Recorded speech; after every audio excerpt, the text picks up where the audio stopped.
Welcome. I hope you are having a wonderful night, dear viewer. Tonight, I will be telling some terrifyingly scary stories. Make sure to leave your feedback on the comments so I can make this the best experience for you. And if you have any stories you would like me to tell, you can send them through the link in the description. Let's begin.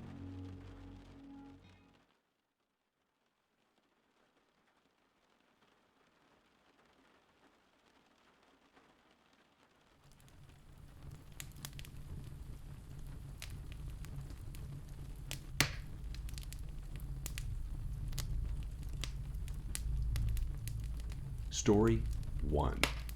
It was a haunting tale from the depths of my childhood, a story of survival and resilience.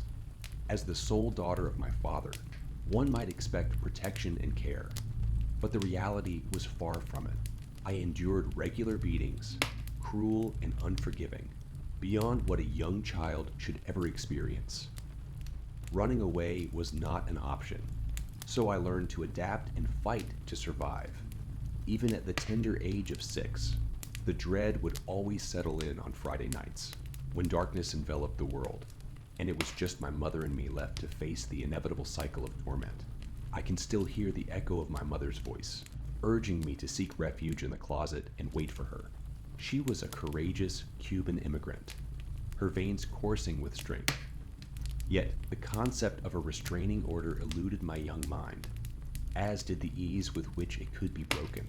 So, when the rumbling of the engine and the suffocating scent of exhaust filled the air, I instinctively recoiled, knowing that evasion was my only defense. I could gauge the intensity of his rage by the force with which he slammed the car door. That night, I heard it shatter the driver's side window, a deafening confirmation that the horror would be worse than ever before. Paralyzed by anxiety, I struggled to move, unable to make swift decisions. So, when the door was violently kicked open and his enraged voice pierced the air with the words, "Helena, Helena, you bitch," that door better be unlocked. I likely remained rooted in place, even though running seemed the logical choice. By that point, I had detached myself from my own body, fixating on 2 ants laboring across the floor, carrying minuscule crumbs of potato chips. I fixated on that spot on the wall, imagining myself observing from the other side of the room, desperate to cope with the impending nightmare. But this time, there were no words exchanged between my parents. Silence hung heavy in the air. My mother never had a chance. Lily, baby. Daddy's home. Come out, and Daddy won't be mad. Every muscle in my body tensed painfully tight as I remained frozen, tears streaming down my cheeks. I had learned to cry silently. The unsteady, stumbling footsteps on the first floor hinted at his heightened state of intoxication, and the severity of my mother's injuries.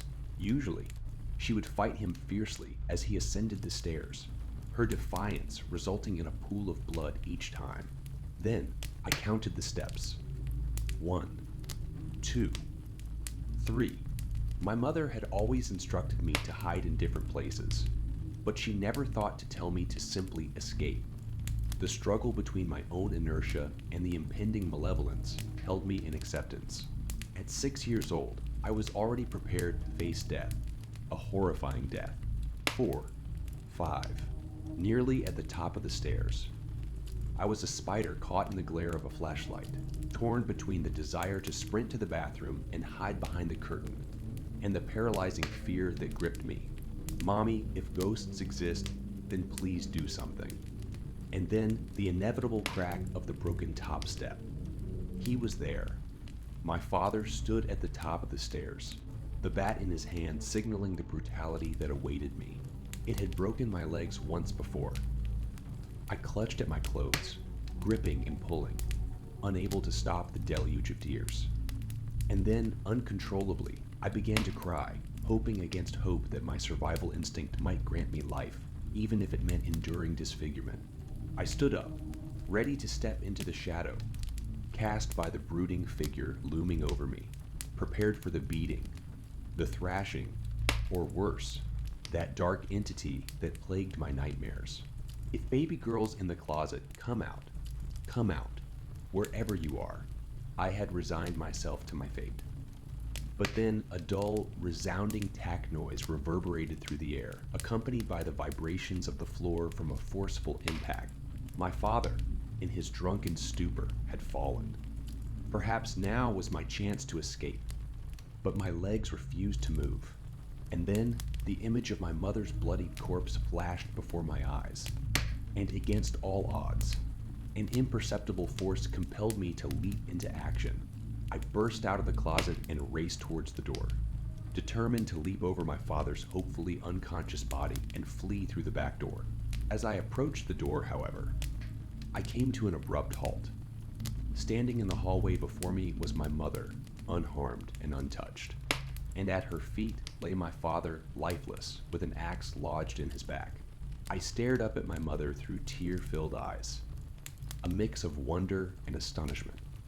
And when her gaze met mine, she uttered the sweetest words that have ever graced my ears. Mama found a good hiding spot, baby. Daddy's never gonna hurt you again. Story 2. The smell of freshly brewed coffee was strong in the air as I descended the stairs. I stretched languidly when I reached the bottom, my body still trying to wake up after a long, good night's sleep. "Good morning, all," I announced as I made my way into the kitchen. I gave my wife, Claire, a quick peck as I passed by the stove. "Dad!" My son squealed, hopping out of his chair and rushing over. That never got old. Luke was 4 in a firecracker. I lifted the boy off his feet and swung him around, much to the chagrin of his mother, who was trying to get him to settle down long enough to eat his Cheerios. Noticing Claire's harried expression, I quickly dropped Luke back into his little chair to finish his breakfast. "How did you sleep, little man?" "Fine. Reggie came to see me last night." Yes. And how is fine Reginald doing these days?" I asked with mock seriousness. "His name is Reggie, Dad, not Reginald," Luke said, drawing out the last syllable as if the name Reginald was an absolutely absurd moniker. "Apologies. How is Reggie doing?" I responded, enunciating the name. My wife shot me a dark look. I knew I shouldn't encourage this new imaginary friend my son had concocted. Claire certainly did not approve, but I honestly couldn't see the harm in it. He was 4, after all. What 4-year-old hasn't had an imaginary friend? And as we had just moved into a new home in a new village, I think it's his way of coping with being in a strange place and settling in. The move to Castlewood was somewhat unexpected. My job had offered the chance of a transfer, along with a sizable promotion. It was too good of a deal to pass up. The drawback was, of course, that the abrupt change had left very little time for my child and wife to acclimate to our new surroundings. "He's okay," Luke said. I glanced up at Luke. "Just okay. That's too bad. What did good old Reggie have to say?" "Nothing much," Luke said, slurping milk from his spoon. "Just stuff." "Just stuff," I parroted. "Yeah. He said he doesn't like you." I feigned distress. "No. Reggie, you wound me." I tickled Luke lightly, which resulted in a round of giggles. "Well, perhaps I can meet Reggie officially at your birthday party next weekend, and he will realize I'm not such a bad guy." My son laughed brightly and responded nonchalantly. "That's silly, Dad. Reggie can't come. He's dead." I heard the spatula my wife was holding clatter onto the stove. We both locked eyes. I paused for a beat before responding.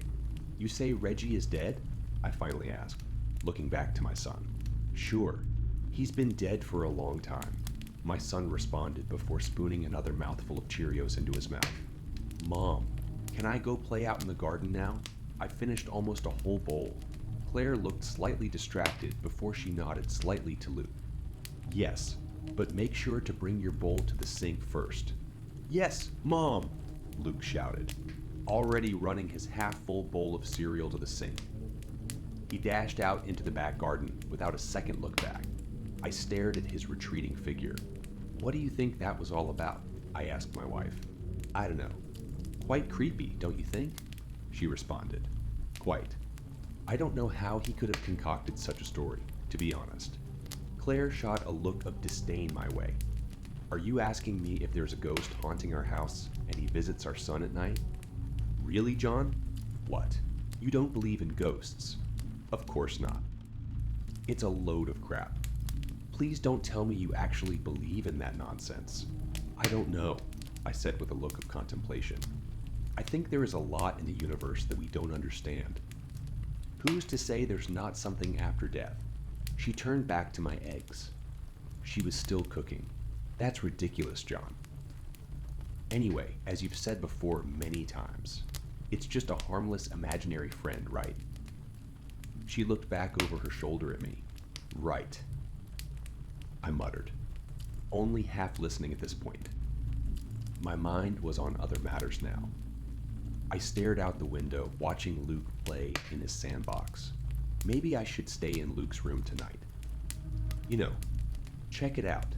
Make sure there's not some weirdo sneaking into our son's room at night. Really? Don't you think that's a little overkill? What could it hurt? It's a Friday night. Mom would be happy to keep him for a sleepover. They can binge watch Paw Patrol while she gorges him on popcorn and sugar cookies. And you can get a night to relax in the tub with a glass of wine and a good book. She tried to look annoyed, but I could tell she was intrigued by the idea. This is ridiculous, you know, she says half-heartedly. Common. You know, a good soak and a night to yourself sounds pretty damn good. She rolls her eyes. I knew I'd won. Whatever. But if your mom is busy, it's off. Just as I had predicted, Mom was pleased as punch to take Luke for the night. She picked him up early that evening, and Claire and I enjoyed a lovely night of carry-out. Pizza and cheap wine. I sent her off to have her bubble bath while I watched some goofy alien show on the History Channel. By 11 o'clock, I found myself getting sleepy and ready to turn in. After changing into my PJs and brushing my teeth, I announced to my wife that I was off to commune with the dead in my hokiest, spooky voice. She was already in bed and engrossed in a paperback. Have fun, she muttered distractedly, blowing me a kiss. I left the warmth of our bedroom and shuffled down the hall into Luke's room. I flipped on the overhead light and looked around. The pale blue walls sported a large clown mural, which stared back at me with a large toothy grin. I shuddered. Why? Oh, why did my wife decide on a carnival theme for his new room? There was nothing creepier than a clown, hands down. I walked over to Luke's tiny bed with his striped blue comforter. My feet would hang off the end, but I would survive. I crawled into bed and shut off the lamp that was shaped like an elephant. Darkness enveloped the room, save for a small nightlight in the corner, shaped like a big top. The soft red light gave the clown a hellish glow. How had I not noticed how friggin' creepy this room could be at night? Turning away from the creepy-ass clown, I lay down and tried best to slow my breathing and relax. I awoke abruptly from a deep sleep to the sound of creaking. I had a moment of confusion as I tried to recognize my unfamiliar surroundings. Right, Luke's room. I rubbed the sleep out of my eyes and looked around, trying to locate the source of the noise. The closet door in the far right corner was ajar. Hadn't it been closed when I went to sleep? Luke's tiny backpack swung slightly from where it hung on the doorknob. Hello, I tentatively whispered. Is anyone there? Silence. I turned to my right and my gaze landed on the fucking clown. I really needed to talk to Claire about that. The nightlight still gave off that creepy red glow, making the room appear almost disorienting. I looked around the roof, noting the pile of stuffed animals in the corner and the bookcase by the door. You're not Luke. My gaze whipped back over to the closet. Who's there? I whispered to the closet. Again, silence met my query. I rubbed my eyes. This was ridiculous. What was I even doing in here? I was working myself up over nothing. I was a grown-ass man, sleeping in a tiny bed next to arguably the creepiest fucking clown in the universe. I threw the covers back and was about to swing my legs over the side of the bed when I heard it again. You're not Luke. I froze in place. There was no denying it this time. I heard a voice coming from the closet, slowly, as if I didn't really want to see. I drug my gaze towards the dark closet in the corner. From the red glow of the nightlight, I saw a tiny, pale face. Only the top half of the face was visible. Large, dark orbs for eyes, a grayish-white forehead, and a matting of dark hair. The face stared at me from high up in the closet, like it was some obscenely tall child standing just behind the wall. Who are you? I stammered. The face remained still.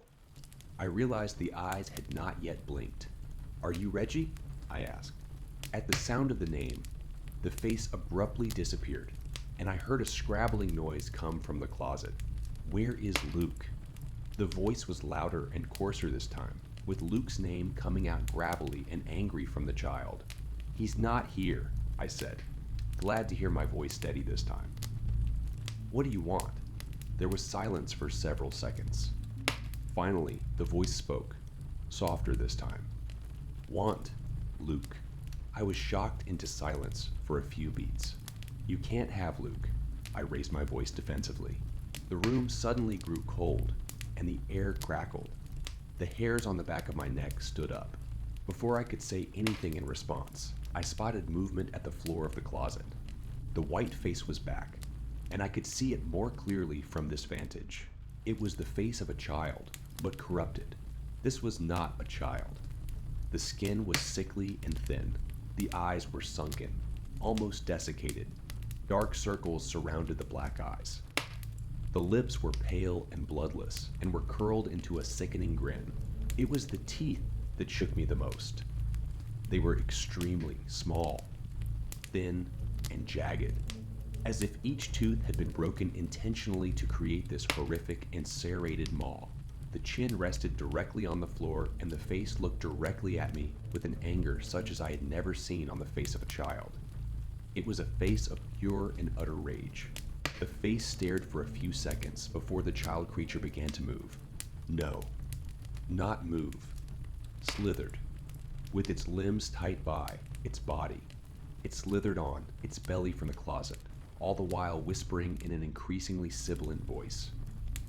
I backed up as far as I could until I was pressed against the headboard of Luke's tiny bed while the child snaked itself forward. Soon, the head and shoulders were no longer visible. I soon lost sight of its pointed white feet as it continued to glide lithely forward. The child was under the bed. I gripped the small mattress with both hands, not knowing what to do. My heart rate was through the roof, and beads of sweat had welled up on my forehead. The mattress jolted as the creature underneath grabbed onto the springs from below, as if it were some deranged bat. The springs of the tiny mattress groaned from the extra weight. Slowly, I could feel the movement of the creature as it moved one hand and then the other, until I could finally see tiny, jagged fingernails appear on the side of the bed. I've never understood the term. Paralyzed with fright, I always imagined that faced with a raging monster or axe murderer, I could easily find the willpower to get my ass in gear and move. But in this moment, the ability to move had absolutely abandoned me, and I was forced to watch in silent horror as the tiny dead hand was joined by another. I shut my eyes tight together, unwilling to have that horrible impersonation of a child burned into my retinas. And it was then that I heard it. John, come back to bed. This is ridiculous. The lights clicked on, and as I finally regained the use of my muscles to turn my head and open my eyes, the visage of my wife came into view. John, are you okay? I stared at her for a beat, before I whipped back around to the side of the bed where the hands had grasped the mattress only moments before. Nothing. I released the breath I hadn't even realized I was holding. I'm fine, I croaked. All fine. She looked towards where I'd been staring. Not seeing anything, she continued. Come back to bed. I can't sleep without you. It gives me the creeps sleeping alone. She turned and left, her robe trailing behind her. I waited for a full minute, listening intently for any sound. All was quiet. Hesitantly, I lowered one foot and then the other to the floor. As I stood up, I fully expected to see a tiny, ragged hand reaching from below the darkness of the bed to grasp my ankle, but none came.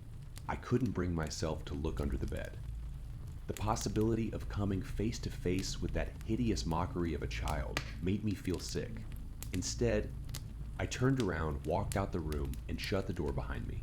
Back in my own bedroom, with my wife sleeping peacefully beside me, I laid awake for hours, unable to get the face of the child from my mind, unable to sleep with the fear that I would awake with those small, cold hands wrapping around my throat and that snake.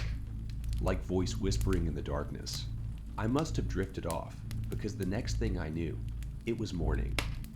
Sunlight shone through the partially opened blinds and birds chirped annoyingly outside the second-floor window. I rubbed the sleep from my eyes as I contemplated the prior evening. I couldn't let Luke stay in that room again. Not with that. That thing in there. No. I had to do something. I had to protect my son. I grabbed my laptop from where it lay gathering dust under my nightstand. The damn thing took what felt like hours to load. When I was finally able to get the dinosaur up and running, I loaded up my web browser and began my research. How to get rid of ghosts. The cursor blinked rapidly as if mocking me. I quickly backspaced and typed de-exorcism. Okay, that was worse. Cleansing spirits from your house. That was better. I hit enter. The results were mixed, as was to be expected, but I finally found a few websites that gave me the information I needed. A few hours later, I had a plan, and I had a name. Reginald Ward.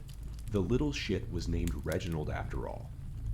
It appears that unbeknownst to me or my wife, our home had been the scene of the tragic death of an 8-year-old boy.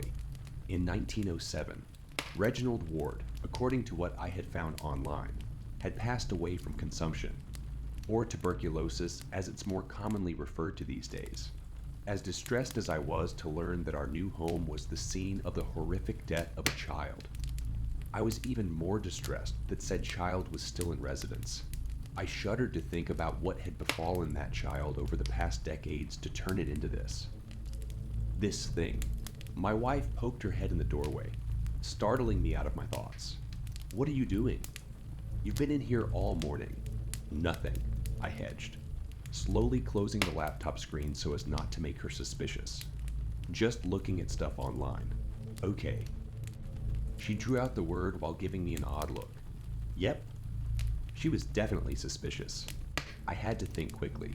Hey, you've seemed really stressed lately.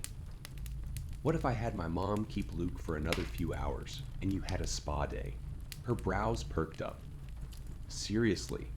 I thought you said that spa days were the most useless way to spend your money. My smile was tight. It was true. I thought it was an entire waste of money. You literally got nothing out of it, but I had to get her out of the house somehow. She couldn't be here when I was performing the cleansing. Nonsense. You deserve it. Go ahead. Give them a call and set it up. She couldn't help the grin that spread across her face. You don't have to twist my arm. She yelled as she turned and scurried downstairs to make the call. I stopped myself from mentally tallying how much this little outing would cost me and focused my attention back on the task at hand. I felt like I had a pretty good idea of how to get rid of Reggie. From what I read online, it was better to do the cleansing at night. But I didn't have that sort of time. I had to deal with this now. I made the quick call to my mom to see if she could keep Luke until that evening. After coordinating the time that she would drop him off, I quickly dressed and hurried downstairs. Babe, I've got to run a few errands. I'll be back in a bit. Okay. I'm headed to the spa in a half hour. They had cancellation for a deluxe package at the last minute. Isn't that great? I mentally groaned, but pasted a smile on my tense face. That's great, honey. Have fun. I grabbed my keys and hurried out to my car. 45 minutes later, I walked back into the house, carrying my assorted purchases. Claire's car was gone, so I didn't bother calling out for her. I was all alone. Well, not alone exactly. I carried my purchases upstairs and opened the door to Luke's room. The red curtains were drawn and the room seemed just as creepy as the night before. The day had turned rainy and dreary, so what little light came through the curtains gave the room that same dim glow as the previous night. I shuddered. Shutting the door, I emptied the bag of items on the floor. I paused to take stock of my haul. A small, wrapped bundle of sticks I was told was called a sage smudging wand, an abalone shell, a large feather, a container of coarse salt, and a Bible. I pulled up my phone and found the article I had been referencing earlier. I quickly reread the instructions through just to be sure I had everything correct. I first grabbed the salt and sprinkled a line across the bedroom door. This was supposedly to prevent the spirit from going into another part of house during the cleansing. I didn't know if this would do shit, but I wasn't taking any chances. Next, I placed the abalone shell on top of the Bible. The Bible wasn't specifically in the instructions, but figured it certainly couldn't hurt. Again, I was taking no chances. I walked over to the window and pulled back the red curtain. The rain was really coming down now. I opened the window slightly. The purpose of this, I had learned during my hurried research, was to give the spirit a pathway to leave the house. I didn't want to get rainwater all over my son's bedroom floor, so I only opened it a smidge. That should hopefully be enough. I pulled out a small lighter from my pocket and flicked it on. The small flame wavered in the semi-darkness of the small room. I picked up the smudge wand and lit the end. Red embers glowed as the stick caught fire. I quickly blew the open flame out, but the end of the smudge wand continued to slowly smolder, the red embers causing a fragrant earthly smoke to emit from the end. I quickly dropped the smoldering stick into the abalone shell and picked it up along with the Bible. With my other hand, I grabbed the large feather. I was ready. I began to circle the room.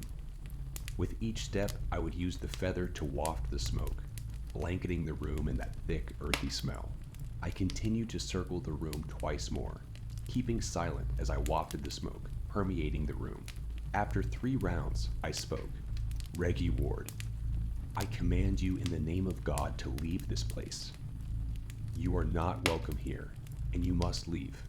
I paused momentarily in my path. Nothing happened. I continued again. Reggie Ward, I command you in the name of God to leave the place. You are not welcome here, and you must leave. Still nothing. I started walking again. Reggie Ward, in the name of God, I command you to leave. At first, I thought there had still been no change. Slowly, I began to realize that there had, in fact, been a shift. I could no longer hear the rain. It was as if a thick layer of cotton had encased the room. The air was heavy and dense. I almost had the feeling of being underwater. I could hear my heartbeat increase. Reggie, in the name of God, I command you to leave. On the word leave, I heard a thump from the closet. I paused in my pacing and stared over at closet. The door was slightly ajar. Thick darkness enveloped the inside of the small closet. Without removing my eyes from the door, I started again. Reggie, I command you in the name of God to leave this place. Another thump. And then, so low I could barely hear it, a hissing sound, not unlike breath whistling from between clenched teeth. A deep, long scratching shortly joined the hissing. Reggie, I command you in the name of God to leave. You are not welcome here. The hissing became louder, and from the depths of the dark closet, a small, moaning voice. Don't. The word was dragged out in a hissing rasp. Reggie, you must leave now, I yelled towards the closet. Don't. The hissing, breathy rasp was louder this time. From the darkness of the closet, those 2 horrible, small gray hands emerged and clasped onto the doorframe. John. The sound of my name in that sibilant tongue literally made my skin crawl. John. Don't. I did not comply. Reggie Ward. In the name of God, I command you to flee this house. The top of the small, gray face joined the hands. The dark eyes had a wary look. I could have almost felt sorry for the creature, but I did not. Quieter this time, I again spoke. Reggie, you must leave. Wisps of smoke began to emerge from the small hands, as if there were some great internal flame, churning just beneath the skin. The entity did not appear to be able to speak any longer. Only that ragged, shrill hiss filled the air. I watched with trepidation as the hands fell abruptly to the ground. I could see the sharp nails gouging crescents into the wood floors as it laboriously began to drag its body forward out of the darkness of the closet. In the light of the storm, and in its weakened state, the creature was pitiful. Gray, mottled skin rippled as the smoke drifted almost casually from its surface. The thing lifted its large black eyes to me. In supplication, with great effort it spoke. "Don't." I did not have a chance to respond. The smoke enveloped the creature. It swept silently through the opened window. I stood still for several seconds before my knees finally gave out. I had not even realized the toll the process had taken on me until this very moment. I wiped a thin layer of perspiration from my brow as I looked towards the empty closet. It was over. Later that evening, my wife and I sat on the couch, each nursing a glass of white wine. I had not said much after she got home, and she, relaxed and zenned out after her day of pampering, had not pressed. I had not fully processed all that had happened within the last 24 hours. Honestly, I wasn't sure I would ever process it, but to know my son was now safe was solace enough for me. I took a large swig of the sweet wine and leaned back into the soft sofa. The doorbell rang, and before I could even set down my glass, the hurried footfalls of my son rushing through the front hallway reached my ears. "Dad! Mom!" Luke rushed into the living room and launched himself at us, chuckling. We hugged the rambunctious boy as he told us all about his adventures at Grandma's. He was talking so fast, I could only make out every third word. From what I could tell, they had had a boatload of fun making cookies, playing games, and eating lots and lots of junk food. My mom entered the room at a more sedate pace. "Sheesh, Luke, let them breathe, bud," she intoned. "I'm going to go see Reggie. I can't wait to tell him about the new puzzle Grandma got me." Before I could say anything, he was already bounding up the stairs and giggling with excitement. My mom shook her head. He could not stop talking about his friend Reggie all weekend. She sat down on the edge of the chair next to the couch, where Claire and I still lounged. "Well, I have a feeling we won't need to worry about Reggie anymore," I said. My wife gave me a sideways, curious glance, but I ignored it. It was the strangest thing, though. My mother continued without acknowledging my statement. When I asked him about Reggie, he said he was dead. "I know," said Claire. "Rather creepy, isn't it?" "Yes," my mother agreed. I thought so as well, but he said that he was his friend, and that Reggie protected him from the others. My gaze shot to my mom. "What did you say?" "Yeah, it kind of creeped me out too," she said. "He said that the others that lived in the attic were mean and tried to come down and hurt Luke. He said that Reggie wouldn't let them, that he protected him and kept him safe. When I tried to press him on it, he clammed up. A cold chill swept over my body. The others. Suddenly, the rasping voice of Reggie came back to me. Want Luke. Want Luke. It was as if the floodgates opened in that moment and I fully understood. Reggie didn't want Luke. He was trying to tell me that they wanted Luke. The others wanted Luke. Reggie had been trying to warn me. He had tried to scare me into leaving. He had tried to help me, to protect my son. I quickly set down my wine glass and snatched the blanket off my legs. Before I could stand fully up, the sound of my son's screams met my ears.